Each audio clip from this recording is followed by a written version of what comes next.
چہرے کا ہر کرب دکھائی دیتا ہے، خاموشی کا شور سنائی دیتا ہے۔ چہرے پر ابھرنے والی درد و کرب کی لکیروں کا اظہار تو کلاسک فارسی اور اردو شاعری میں کئی انداز میں پہلے بھی استعمال ہوا ہے، لیکن اس شعر کے مصرع ثانی میں بالکل تازہ اور نئی بات آئی اور بہت سلیقے اور جمال کے ساتھ آئی۔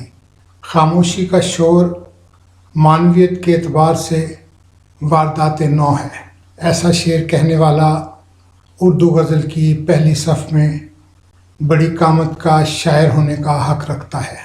آداب۔ کتابیں بولتی ہیں کے تحت جس کتاب کا تعارف آج ہم پیش کر رہے ہیں وہ شاعری کا مجموعہ ہے دل درد آشنا، دل درد آشنا، جس کی تخلیق کار ہیں معروف شاعرہ سبیہ صبا۔ ہم نے سبیہ صبا کے اس سے پہلے شائع 4 مجموعوں کی غزلیں بہت شوق سے پڑھیں۔ ان کے 4 پہلے مجموعے تھے۔ سب سے پہلا مجموعہ تھا لفظوں کا شہر، دوسرا تھا تیری صدا آئی، تیسرا مجموعہ تھا لفظ بنے تصویر، چوتھا مجموعہ تھا تخیل، اور اب یہ 5واں مجموعہ آپ کے سامنے ہم آپ کو پیش کر رہے ہیں دل درد آشنا۔ ابتدا میں ہم نے جو شعر پیش کیا اس میں خاموشی کا شور سننے کی کیفیت کا سچا باطنی تجربہ ایک پوری محسوس کیفیت بن کر سامنے آتا ہے۔ اس میں جذب اور احساس کی صداقت بھی ہے اور بیان کی تازہ کاری بھی۔ سبیہ صبا کی شاعری کا ایک رنگ تو یہ ہے جس کا ذکر میں نے کیا، لیکن ان کی شاعری کا دوسرا رخ اس حسن و یاس کے برعکس ہے، اور یہاں وہ انقلابی فضا کی عکاس نظر آتی ہیں۔ یہ وہی فضا ہے جسے فیض احمد فیض کی شاعری نے نمایاں تبدیل شدہ ادبی رجحان دیا، جس کی تقلید اس وقت کے نوجوان شعراء نے کی، لیکن اہم بات یہ ہے کہ اس رجحان کی تقلید میں خواتین شعراء نظر نہیں آتی، ان کے ہاں رومانی شاعری کا عنصر زیادہ ہوتا ہے۔ جب سبیہ صبا خود سے نکل کر دیکھتی ہیں تو معاشرے کے دکھ درد اور آلام انہیں بغاوت پر مجبور کر دیتے ہیں، اور یہ وہی رجحان ہے جو فیض احمد فیض، احسان دانش اور جالب کے ہاں پایا جاتا ہے۔ صرف ریشم نہیں تلوار بھی ہو سکتے ہیں، یہ جو مظلوم ہیں خونخوار بھی ہو سکتے ہیں۔ میرے شہروں میں قیامت سی مچانے والے ہاتھ باندھے پس دیوار بھی ہو سکتے ہیں۔ بے وقت و بے در ہیں پریشان سے لوگ، آج بے وقت و بے در ہیں پریشان سے لوگ، کل یہی وقت کے سردار بھی ہو سکتے ہیں۔ سبیہ صبا کی شاعری کی اٹھان پنجاب کے شہر ساہیوال سے ہوئی۔ پنجاب کا خالص کلچر اور گھر کے ادب دوست اردو ماحول نے ان کی شاعری کو جہاں لطیف نازکی بخشی، وہیں تجربات و مشاہدات کے معتدلانہ عمل نے پنجاب کے اجتماعی مزاج کی خوشبو کے رنگ ان کی شاعری میں بکھیر دیے۔ ان کے شریک حیات سید صغیر احمد جعفری کی ادب دوستی نے بھی ان کی شاعری کو جلا بخشی۔ سبیہ صبا آج کے دور کی حساس شاعرہ ہیں۔ ان کی یہ حساسیت ان کی شخصیت اور شاعری دونوں میں جھلکتی ہے۔ ان کی شاعری کے پس منظر میں ان کے ذہنی رویوں کا عکس نمایاں ہے۔ ہر علاقے کے اجتماعی مزاج کا پرتو اس علاقے کی شاعری میں نظر آتا ہے۔ یہی وجہ ہے کہ ہندی شاعری گیت کی مدھرتا کی لے پر رقص کرتی نظر آتی ہے، جبکہ پاکستان میں شامل علاقوں میں عز و انکسار، پیار اور محبت کی کھلی فضا کا رنگ ہے۔ کشمیر اور سرحد کے پہاڑوں کا ترفع، پنجاب اور سندھ کے ریگستان کی وسعت کا عکس بھی ہے، دریاؤں کا ٹھاٹھے مارتا جوش بھی ہے، اور میدانی علاقوں میں ان کا سست رو ٹھہراؤ بھی۔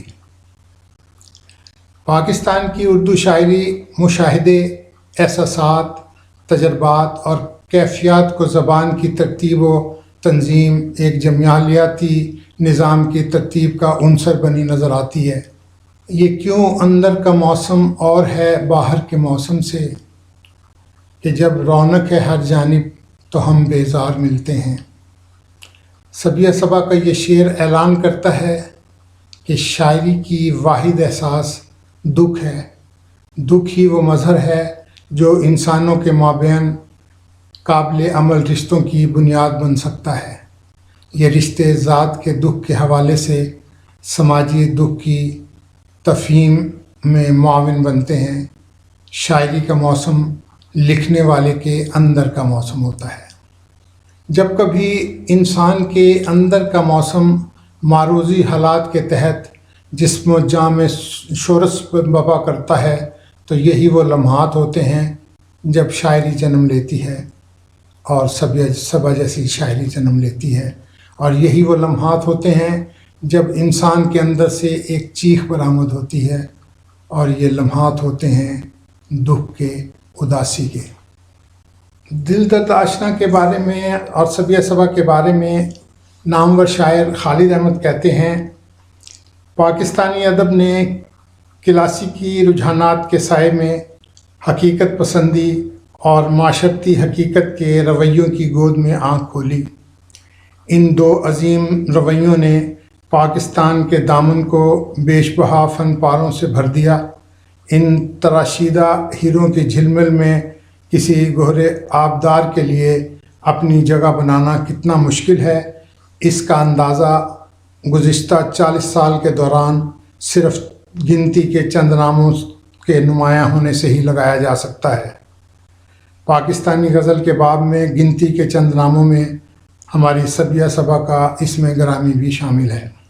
صبیہ صبا بہت خوبصورت شاعری کرتی ہیں، کاٹھ دار لہجہ ہے۔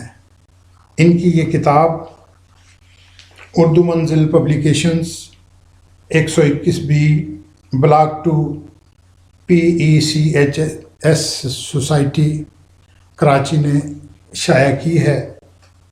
اس کی قیمت 300 روپے پاکستان میں ہے اور بیرون ملک جو ہے وہ 30 امریکی ڈالر ہے۔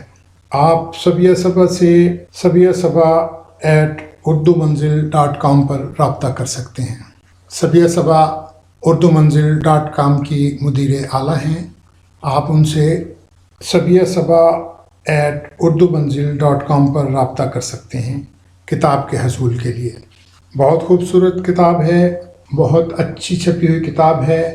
ایسے لوگ جو شاعری کے دل دادا ہیں، ہم نے کوشش کی ہے کہ ایک تناسب پیدا کر سکیں اپنی کتابوں کے اظہاریے کے دوران، کہ کچھ ناول کی بات ہے، کچھ افسانے کی بات ہے، کچھ شاعری کی بات ہے، اور شاعری چونکہ بہت زیادہ ہوتی ہے، بہت زیادہ کتابیں شاعری کی چھپتی ہیں، اس لیے اس کے باوجود ہم نے اب تک کوشش کی ہے کہ اس کے درمیان ایک تناسب پیدا کر سکیں ان کے اظہاریے کے لیے۔ تو ہم نے بہت ساری جو ہیں مختلف ابھی اس کے لیے ہم نے جو ہیں چند شاعری کی کتابیں آپ کی خدمت میں پیش کی ہیں۔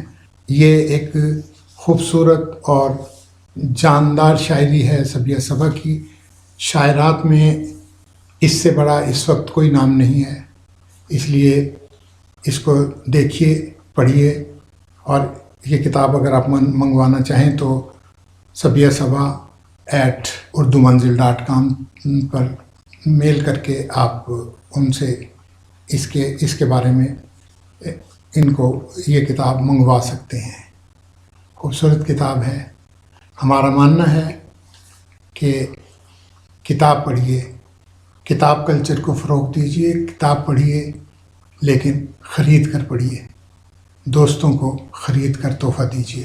اگر آپ کے کچھ دوست کتاب خریدنے کی استطاعت نہیں رکھتے تو آپ انہیں کتاب کا تحفہ دیجیے، کہ کتاب سے بہتر کوئی تحفہ نہیں۔ اپنے دوست رضا صدیقی کو اجازت دیجیے، ایک نئی کتاب کے ساتھ پھر حاضر ہوں گے۔